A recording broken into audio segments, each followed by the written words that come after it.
Hello, welcome to Guide Glimpse. How to manage notification on your PC. So here I'll be teaching you how to manage your notification on your PC. First thing you need to do is open up your settings. After opening up your settings, to manage your notification on your PC, click on system right here. You'll see a system right here. Once you click your system right here, if it bugs you, there's something popping up. It's something like this. So, or maybe there's a what do you call this some messages popping up. So this video is really for you to remove those nasty notifications. Click on right here in your notification and action right here. As you can see right now, we have all of this notification right here. Let's say your clock turns on and you don't want to turn on off that. Just click on off. When it's like that, it means it's off. You won't receive any notification. Or maybe like this, for example, right here. I've connected my phone to my PC, so sometimes I'm getting some random emails, some phone number, chat, or text.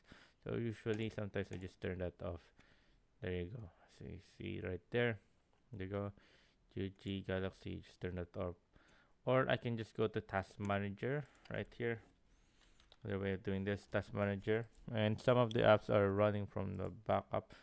So I sometimes I just do this. For example, right here. GOG, right? Disabled. I disable it. So yeah, there you go. Here are the other options that you can choose from. Show reminders and income VIP calls on the lock screen. You can turn that off if you don't want. Allow notification play sounds. You can turn that off like that.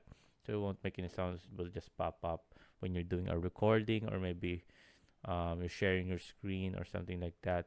It doesn't have a sound, so it won't be that noisy. It'll just pop up and show. So yeah, there you go, guys. So here, I hope you guys please enjoyed. And if you have any more questions about your what do you call this notifications here, or if there's any bugs or issues, you can type it in the comment section below. I'll be happy to answer you guys. And thank you, guys. If you like the video, please consider giving us a thumbs up and subscribing for more content like this. Thank you.